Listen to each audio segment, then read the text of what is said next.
ಬೆಂಗಳೂರು ಐತಿಹಾಸ ಕರಗ ಉತ್ಸವಕ್ಕೆ ಕ್ಷಣಗಣನೆ ಶುರುವಾಗಿದೆ. ಈಗಾಗಲೇ ಈ ವರ್ಷ ಕರಗ ಉತ್ಸವವನ್ನು ಸಡಗರ ಸಂಭ್ರಮದಿಂದ ಆಚರಣೆ ಮಾಡಲು ಧರ್ಮರಾಯ ದೇವಸ್ಥಾನದಲ್ಲಿ ಎಲ್ಲ ಸಿದ್ಧತೆಯನ್ನು ಮಾಡಿಕೊಳ್ಳಲಾಗಿದೆ ಅಂತಲೂ ಹೇಳ್ಬೋದು. ನೀವು ನಾನು ಮುಖ್ಯವಾಗಿ ದೇವಸ್ಥಾನದ ಬಳಿನೇ ಇರುವೆ. ನೀವು ಗಮನಿಸ್ತಾ ಇರ್ಬೋದು ದೃಶ್ಯದಲ್ಲಿ ಈ ವರ್ಷ ಕರಗ ಒಂದು ಉತ್ಸವಕ್ಕೆ ದೇವಸ್ಥಾನದ ಕಂಗೊಳಿಸ್ತಾ ಇದೆ ಅಂತಲೂ ಹೇಳ್ಬೋದು. ವಿಶೇಷವಾದ ಅಲಂಕಾರವನ್ನು ಮಾಡಲಾಗಿದೆ. ದೇವಾಲಯಕ್ಕೆ ದೀಪ ಅಲಂಕಾರಗಳಿಂದ ಕಂಗೊಳಿಸ್ತಾ ಇದೆ ಈ ಒಂದು ಧರ್ಮರಾಯ ಸ್ವಾಮಿ ದೇವಸ್ಥಾನ ಅಂತಲೂ ಸಹ ಹೇಳ್ಬೋದು. ಮುಖ್ಯವಾಗಿ ಈ ಒಂದು ಕರಗ ಉತ್ಸವ 11 ದಿನಗಳ ಕಾಲ ನಡೆಯುತ್ತೆ. 9ನೇ ದಿನ ಈ ಒಂದು ಹಸಿ ಕರಗ ಇರುತ್ತೆ ಅಂತಲೂ ಸಹ ಹೇಳ್ಬೋದು. ಈಗಾಗಲೇ ದೇವರಿಗೆ ವಿಶೇಷ ಪೂಜೆ ಕೈಂಕರ್ಯಗಳನ್ನು ಮಾಡುತ್ತಾ ಎಲ್ಲ ಸಿದ್ಧತೆನೆ ಮಾಡಿಕೊಳ್ಳಲಾಗ್ತಾ ಇದೆ ಅಂತಲೂ ಹೇಳ್ಬೋದು. ಇಂದು ಈ ಒಂದು ಕರಗ ಉತ್ಸವ ಅಂದರೆ ರಥೋತ್ಸವ ಧ್ವಜಾರೋಹಣಕ್ಕೆ ಇಂದು ಚಾಲನೆ ಸಿಗಲಿದೆ. ಇಂದು ಚಾಲನೆ ಸಿಕ್ಕ ನಂತರ ಏಪ್ರಿಲ್ 16ರಿಂದ 19ರವರೆಗೆ ವಿಶೇಷ ಪೂಜೆ ಮಂಗಳಾರತಿ ನಡೆಯಲಿದೆ. ಇಂದು ರಥೋತ್ಸವದ ಧ್ವಜಾರೋಹಣಕ್ಕೆ ಚಾಲನೆ ಸಿಗಲಿದೆ. ಏಪ್ರಿಲ್ 21ರಂದು ಹಸಿ ಕರಗಕ್ಕೆ ಮಾಡಲಾಗುತ್ತೆ. ಏಪ್ರಿಲ್ 23ರಂದು ಧರ್ಮರಾಯದ ರಥೋತ್ಸವ ಇರುತ್ತೆ. ಹಾಗೆ ಏಪ್ರಿಲ್ 24ರಂದು ದೇವಸ್ಥಾನದಲ್ಲಿ ಗಾವು ಪೂಜೆ ಇರುತ್ತೆ. 25ಕ್ಕೆ ಕೊನೆಯ ದಿನ ಆಗಿರುತ್ತೆ ಕರಗ ಉತ್ಸವದ್ದು. ನೀನು ಗಮನಿಸ್ತಾ ಇರ್ಬೋದು ಕರಗ ಉತ್ಸವ ಇರುವ ಹಿನ್ನೆಲೆ ಈಗಾಗಲೇ ಧರ್ಮರಾಯ ದೇವಸ್ಥಾನ ಮುಂಭಾಗದಲ್ಲಿ ರಥೋತ್ಸವ ಸಹ ಬಂದು ನಿಂತಿದೆ. ರಥೋತ್ಸವಕ್ಕೆ ವಿಶೇಷ ಪೂಜೆ ಅಲಂಕಾರ ಸಹ ಮಾಡಲಾಗ್ತಾ ಇದೆ. ಎಲ್ಲ ಸಿದ್ಧತೆಯನ್ನು ಮಾಡ್ಕೊಳ್ತಾ ಇದ್ದಾರೆ ಅಂತಲೂ ಹೇಳ್ಬೋದು. ಇನ್ನು ಮುಖ್ಯವಾಗಿ ಹೊರಗಡೆ ದೇವರಿಗೆ ದೀಪದ ಅಲಂಕಾರಗಳಿಂದ ವಿಶೇಷ ಅಲಂಕಾರ ಮಾಡಲಾಗಿದೆ ಅಂತಲೂ ಹೇಳ್ಬೋದು. ಇನ್ನು ಗರ್ಭದ ಗುಡಿಯೊಳಗೆ ದೇವಸ್ಥಾನದ ಒಳಗೆ ಎಲ್ಲ ಥರದ ಹೂಗಳಿಂದ ದೇವರಿಗೆ ವಿಶೇಷ ಪೂಜೆ ಅಲಂಕಾರ ಮತ್ತು ಮಾಡುವುದಕ್ಕೆ ಎಲ್ಲ ಥರದ ಹೂಗಳನ್ನು ಸಹ ಜೋಡಣೆ ಮಾಡ್ತಾ ಇದ್ದಾರೆ ಅಂತಲೂ ಹೇಳ್ಬೋದು. ಈಗಾಗಲೇ ಎಲ್ಲ ಸಿದ್ಧತೆ ನಡೀತಾ ಇದೆ ಅಂತಲೂ ಸಹ ಹೇಳ್ಬೋದು. ಎಲ್ಲ ಥರದ ಹೂಗಳ ಬಳಕೆ ಮಾಡ್ತಾ ಇದ್ದಾರೆ ಈ ಒಂದು ಧರ್ಮರಾಯ ಸ್ವಾಮಿ ದೇವಸ್ಥಾನದಲ್ಲಿ ದೇವರಿಗೆ ಅಂತಲೂ ಸಹ ಹೇಳ್ಬೋದು. ಕರಗ ಹಿನ್ನೆಲೆ ಈಗಾಗಲೇ ಎಲ್ಲ ಸಿದ್ಧತೆಗಳನ್ನು ಮಾಡ್ಕೊಳ್ತಾ ಇದ್ದಾರೆ ಕರಗ ಉತ್ಸವ ಹಿನ್ನೆಲೆ ಅಂತಲೂ ಹೇಳ್ಬೋದು. ಈ ವರ್ಷ ಸಡಗರ ಸಂಭ್ರಮದಿಂದ ಕರಗ ಉತ್ಸವ ಮಾಡಲು ಎಲ್ಲ ಸಿದ್ಧತೆ ಮಾಡ್ಕೊಳ್ತಾ ಇದ್ದಾರೆ ಅಂತಲೂ ಸಹ ಹೇಳ್ಬೋದು. ಇನ್ನು ಈ ವರ್ಷ 3000ಕ್ಕೂ ಅಧಿಕ ವೀರಕುಮಾರರು ಈ ಒಂದು ಕರಗ ಉತ್ಸವದಲ್ಲಿ ಭಾಗಿಯಾಗಲಿದ್ದಾರೆ ಅಂತಲೂ ಸಹ ಹೇಳ್ಬೋದು. ಹಾಗೆ 21ರಂದು ಈ ಒಂದು ಹಸಿ ಕರಗ ನಡೆಯಲಿದೆ. ಅವತ್ತು ತುಂಬ ವಿಶೇಷವಾಗಿರುತ್ತೆ ಅಂತಲೂ ಸಹ ಹೇಳ್ಬೋದು. ಇಲ್ಲಿನ ಸಾರ್ವಜನಿಕರನ್ನ ಭಕ್ತಾದಿಗಳನ್ನ ಅರ್ಚಕರನ್ನ ಮಾತಾಡಿಸ್ತಾ ಹೋಗ್ತೀನಿ. ಅವ್ರು ಏನು ಹೇಳ್ತಾರೆ ಕೇಳೋಣ. ಈಗಾಗಲೇ ಕರಗ ಇರುವ ಹಿನ್ನೆಲೆ ಎಲ್ಲ ಸಿದ್ಧತೆ ನಡೀತಾ ಇದೆ ಅಂತ ಹೇಳ್ಬೋದು. ಈಗಾಗಲೇ ಭಕ್ತಾದಿಗಳು ಬರ್ತಾ ಇದ್ದಾರೆ, ಒಂದು ಪ್ರಸಾದ ಸ್ವೀಕರಿಸ್ತಾ ಇದ್ದಾರೆ, ಹಾಗೆ ಆರತಿ ಹಾಗೆ ಪೂಜೆಗಳನ್ನು ಸಹ ಮಾಡಿಸ್ತಾ ಇದ್ದಾರೆ ಅಂತಲೂ ಸಹ ಹೇಳ್ಬೋದು. ಈಗಾಗಲೇ ಬೆಳಿಗ್ಗೆಯಿಂದನೂ ಸಹ ಎಲ್ಲ ನಡೀತಾ ಇದೆ ಅಂತ ಹೇಳ್ಬೋದು ಕರಗ ಇರುವ ಹಿನ್ನೆಲೆ. ಈಗಾಗಲೇ ಬೆಂಗಳೂರು ಕರಗ ಅಂದರೆ ತುಂಬ ಫೇಮಸ್ಸು. ಈಗಾಗಲೇ ಎಲ್ಲ ತಯಾರಿ ನಡೀತಾ ಇದೆ ಅಂತಲೂ ಸಹ ಹೇಳ್ಬೋದು. ಹಾಗೆ ಅರ್ಚಕರನ್ನ ಮಾತಾಡಿಸ್ತಾ ಹೋಗ್ತೀನಿ, ಅವ್ರು ಏನು ಹೇಳ್ತಾರೆ ಕೇಳೋಣ. ಹಾಯ್ ಸರ್, ನಮಸ್ತೆ ಸರ್. ಬೆಂಗಳೂರು ಕರಗಕ್ಕೆ ಕ್ಷಣಗಣನೆ ಶುರುವಾಗಿದೆ. ಆಗಲೇ ಬೆಳಿಗ್ಗೆಯಿಂದನೂ ಸಹ ಎಲ್ಲ ತಯಾರಿ ನಡೀತಾ ಇದೆ ಅಂತಲೂ ಹೇಳ್ಬೋದು. ಈಗಾಗಲೇ ಭಕ್ತಾದಿಗಳು ಸಹ ಬರ್ತಾ ಇದ್ದಾರೆ. ಈಗಾಗಲೇ ಬಂದಿರುವ ಭಕ್ತಾದಿಗಳಿಗೆ ಪೂಜೆ ಆಗಿರ್ಬೋದು, ಮಂಗಳಾರತಿ ಆಗಿರ್ಬೋದು ಎಲ್ಲ ಕೊಡ್ತಾ ಇದ್ದೀರಾ. ಇನ್ನೊಂದು ಹೊರಗಡೆ ದೇಗುಲ ಕಂಗೊಳಿಸ್ತಾ ಇದೆ ಅಂತಲೂ ಸಹ ಹೇಳ್ಬೋದು. ಈ ವರ್ಷ ಒಂದು ಕರಗ ಯಾವ ರೀತಿ ಇರುತ್ತೆ, ಏನೆಲ್ಲ ವಿಶೇಷತೆ ಇದೆ ಬಗ್ಗೆ ಹೇಳಿ ಸರ್. ಎಲ್ಲರಿಗೂ ನಮಸ್ಕಾರ. ವಿಶ್ವವಿಖ್ಯಾತ ಬೆಂಗಳೂರು ಕರಗ ಇವತ್ತಿಂದ ರಾತ್ರಿ 12 ಗಂಟೆಗೆ ಧ್ವಜಸ್ತಂಭ ಪ್ರಾರಂಭ ಆಗುತ್ತೆ. ಮತ್ತು ಬೆಳಿಗ್ಗೆ 6 ಗಂಟೆವರೆಗೂ ಇರುತ್ತೆ ಕಾರ್ಯಕ್ರಮ. ನಂತರ ಇದು ವಿಶೇಷ ಅಂದರೆ ಮೈಸೂರು ದಸರಾ ಯಾವ ರೀತಿ ವಿಶೇಷನೋ ಅದೇ ಥರ ಬೆಂಗಳೂರು ವಿಶ್ವವಿಖ್ಯಾತ ಕರಗ. ಇದು 800 ವರ್ಷಗಳ ಇತಿಹಾಸ ಇದೆ ಈ ದೇವಸ್ಥಾನಕ್ಕೆ. ಈಗ ನಿನ್ನೆಯಿಂದನೇ ಎಲ್ಲ ಶುಭ ಕಾರ್ಯಗಳು ಪ್ರಾರಂಭವಾಗಿದೆ. ಈಗ ಎಲ್ಲ ನೋಡಿ ಹೊರಗಡೆಯಿಂದ ಅಲಂಕೃತಗೊಂಡು ತಾಯಿ ಭಾಳ ವಿಜೃಂಭಣೆಯಿಂದ ಮಾಡಬೇಕಂತ ನಮ್ಮ ಜನಾಂಗದಲ್ಲಿರುವ ವ್ಯವಸ್ಥಾಪನಾ ಸಮಿತಿ ಸದಸ್ಯರು, ನಮ್ಮ ಜನಾಂಗದವರು, ಹಿರಿಯರು ಮತ್ತು ಎಲ್ಲರೂ ಸೇರಿ ಜನಾಂಗದ ಕುಲಬಾಂಧವರು ಎಲ್ಲ ಸೇರಿ ನಮಗೆ ಸಿಕ್ಕಿರೋ ಒಂದು ಈ ಭಾಗ್ಯನ ನಾವು ಬಹಳ ವಿಜೃಂಭಣೆಯಿಂದ ಮಾಡಬೇಕು ಅಂತ ಎಲ್ಲರೂ ತೀರ್ಮಾನ ತಗೊಂಡು ಈಗಾಗಲೇ ಪ್ರಾರಂಭ ಆಗಿದೆ ಮೇಡಮ್. ಓಕೆ ಸರ್, ಭಕ್ತಾದಿಗಳಿಗೆ ಈ ವರ್ಷ ಏನು ವಿಶೇಷತೆ ಇದೆ ಸರ್ ಅಂತ? ಈ ವರ್ಷ ವಿಶೇಷ ಅಂದರೆ ಪ್ರತಿ ವರ್ಷವೂ ವಿಶೇಷನೇ ಇಲ್ಲಿ. ಈ ವರ್ಷ ಆ ಥರ ಏನೂ ಇಲ್ಲ. ಇದಕ್ಕಿಂತ ವರ್ಷಕ್ಕಿಂತ ವರ್ಷಕ್ಕಿಂತ ಹೆಚ್ಚಿನ ರೀತಿಯಲ್ಲಿ ಜನಗಳು ಬರ್ತಾ ಇದ್ದಾರೆ ಇಲ್ಲಿ. ಹೋದ ಸಲ 18ರಿಂದ 20 ಲಕ್ಷ ಜನಗಳು ಬಂದಿದ್ದರು.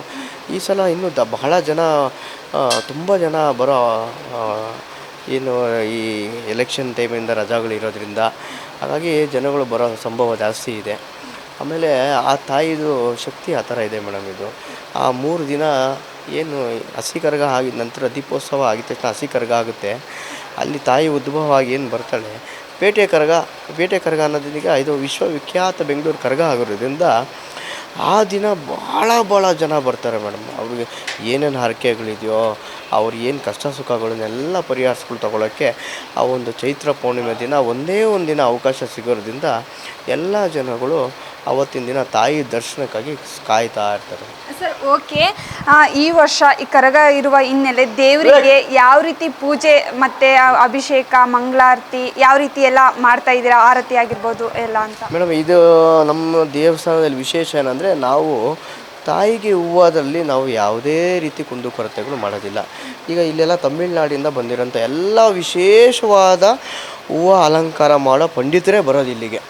ಇದಕ್ಕಾಗಿ ನಮ್ಮ ವ್ಯವಸ್ಥಾಪನಾ ಸಮಿತಿಯವರು ಸುಮಾರು 30 ಲಕ್ಷ ಹೂವಿಗಾಗಿ ಮೀಸಲಿಡ್ತಾರೆ.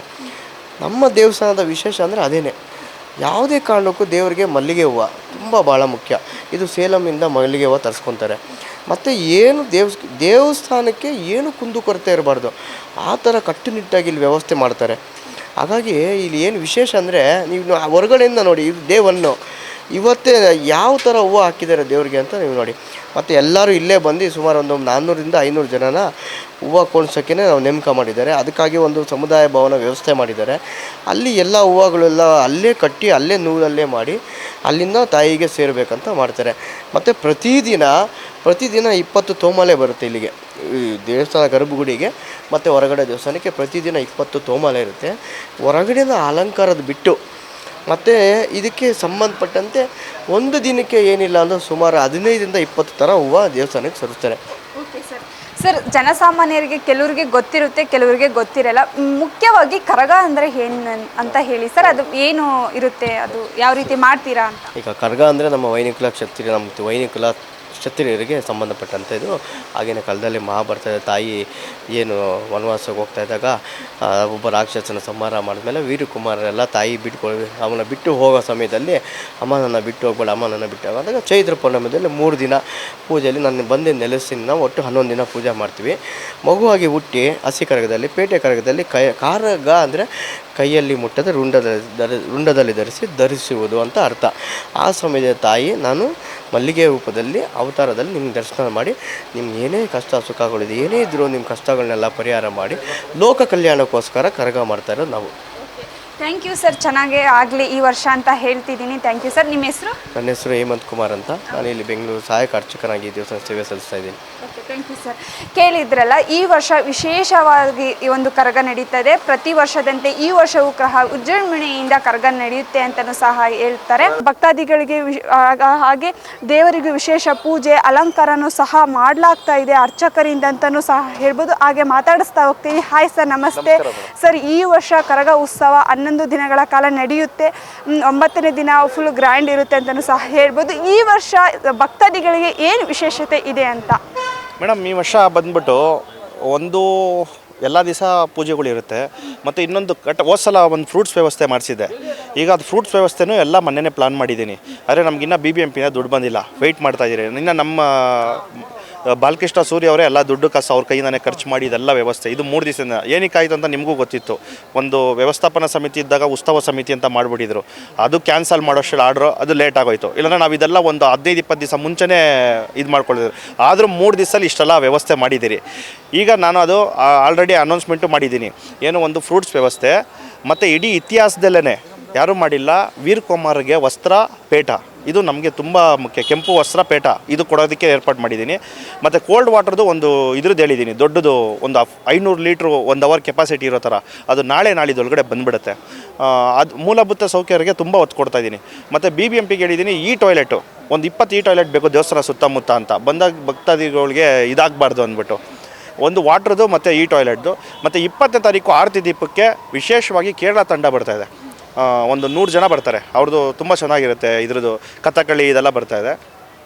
ಅದು ಬಿಟ್ಟರೆ ಮತ್ತು ಈ ದೀಕ್ಷೆ ತಗೊಳ್ಳೋರಿಗೆ ಅದು ಅಷ್ಟೇ, ಫಸ್ಟ್ ಟೈಮ್ ದೀಕ್ಷೆ ತಗೊಳ್ಳೋರಿಗೆ ಖಡ್ಗಗಳು ಉಚಿತವಾಗಿ ಕೊಡ್ತಾಯಿದ್ದೀವಿ. ಈ ಸಲ ಭಕ್ತಾದಿಗಳಿಗೆ ವಿಶೇಷತೆ ಹಾಗೆ ಯಾವ ರೀತಿ ನಡೆಯುತ್ತೆ ಈ ವರ್ಷ ಕರಗ ಅಂತ? ಮೇಡಮ್, ನೀವೇ ನೋಡ್ತಾ ಇರ್ಬೋದು, ಭಾರಿ ವಿಜೃಂಭಣೆಯಿಂದ ಮೊದಲನೇ ದಿವಸ ನಾವು ಇನ್ನೊಂದು ನೀವು ಈ ಚೌಟ್ರಿನಲ್ಲಿ ನೋಡ್ಬೋದು. ಇವಾಗ 150 ಜನ ಮೇಲೆ ಹೂವು ರೆಡಿ ಮಾಡ್ತಾಯಿದ್ದಾರೆ. ನೀವು ಬೇಕಾದ್ರೆ ಅದು ಹೋಗಿ ನೋಡ್ಕೋಬೋದು. ನಾವು ಹೂವಿಗೆ ತುಂಬ ಪ್ರಿಫರೆನ್ಸ್ ಕೊಡ್ತೀರಿ. ಯಾಕಂದರೆ ನಾವು ಆ ತಾಯಿನ ಮಲ್ಲಿಗೆ ಹೂವದಲ್ಲೇ ಇದು ಮಾಡಿಸ್ತೀರಿ. ಅದರಿಂದ ನಾವು ಹೂವಿಗೆ ತುಂಬ ಪ್ರಿಫರೆನ್ಸ್ ಕೊಡ್ತೀರಿ. ಸರ್ ಎಲ್ಲ ಥರದ ಹೂವು ಬಳಕೆ ಮಾಡ್ತಿದ್ದೀರಾ? ಹೌದು, ಎಲ್ಲ ಥರ. ಅಂದರೆ ಒಳಗಡೆ ಜಾಸ್ತಿ ಮಲ್ಲಿಗೆ ಹೂವು ಬಳಸ್ತೀರಿ ಒಳಗಡೆ. ಮತ್ತು ನಾವು ಭಕ್ತಾದಿಗಳಿಗೂ ಅಷ್ಟೇ ಮಲ್ಲಿಗೆ ಹೂವು ಹಾರಗಳೇ ಯೂಸ್ ಮಾಡ್ತೀರಿ. ನಾವು ಜಾಸ್ತಿ ಮಲ್ಲಿಗೆ ಹೂವನ್ನೇ ಯೂಸ್ ಮಾಡೋದು.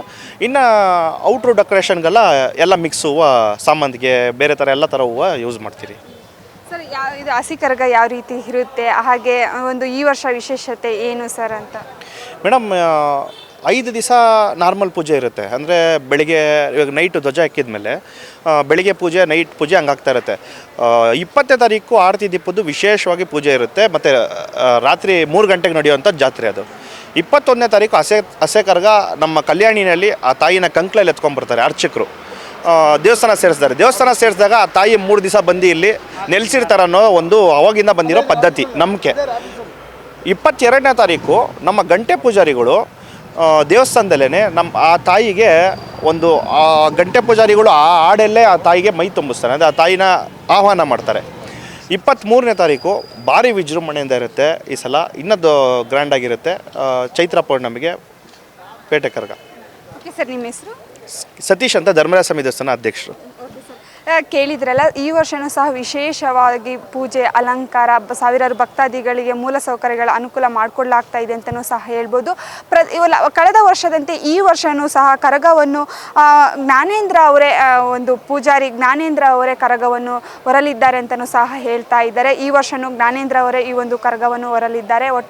ಏಪ್ರಿಲ್ 21ರಂದು ಒಟ್ಟಿನಲ್ಲಿ ಕರಗ ಉತ್ಸವವನ್ನು ಸಡಗರ ಸಂಭ್ರಮದಿಂದ ಆಚರಣೆ ಮಾಡಲು ಎಲ್ಲ ಸಿದ್ಧತೆ ನಡೀತಾ ಇದೆ. ಹಾಗೆ ಬಂದ ಭಕ್ತಾದಿಗಳಿಗೆ ಯಾರಿಗೂ ತೊಂದರೆ ಆಗುವ ರೀತಿಯಲ್ಲಿ ಎಲ್ಲ ಸಿದ್ಧತೆ ಮಾಡ್ಕೊಳ್ತಾ ಇದ್ದಾರೆ ಅಂತಲೂ ಸಹ ಹೇಳ್ಬೋದು. ಈಗಾಗಲೇ ಬರುವ ಭಕ್ತಾದಿಗಳಿಗೆ, ನೋಡುವ ಜನರಿಗೂ ಸಹ ದೇವಸ್ಥಾನ ಕಂಗೊಳಿಸ್ತಾ ಇದೆ, ದೀಪದ ಅಲಂಕಾರಗಳಿಂದ ಕಂಗೊಳಿಸ್ತಾ ಇದೆ ಅಂತಲೇ ಹೇಳ್ಬೋದು. ಇನ್ನು ದೇವರಿಗೆ ಬೇಕಾದ ಎಲ್ಲ ಸಿದ್ಧತೆ, ಪೂಜೆಗೆ, ಅಭಿಷೇಕ ಮತ್ತು ಬರುವ ಭಕ್ತಾದಿಗಳಿಗೆ ದರ್ಶನಕ್ಕಾಗಿರುವುದು ಎಲ್ಲ ಸಿದ್ಧತೆಯನ್ನು ಮಾಡ್ಕೊಳ್ತಾ ಇದ್ದಾರೆ. ಹಾಗಾದರೆ ಕರಗ ಉತ್ಸವ ಸಂಭ್ರಮಾಚರಣೆ ಯಾವ ರೀತಿ ಇರುತ್ತೆ ಎಂಬುದನ್ನು ಕಾದು ನೋಡಬೇಕಾಗಿದೆ. ಕ್ಯಾಮ್ರಾ ಪರ್ಸನ್ ಶಶಿ ಜೊತೆ ಬಿಂದು ಬೋಸಮ್ಮ, BTV ನ್ಯೂಸ್, ಬೆಂಗಳೂರು.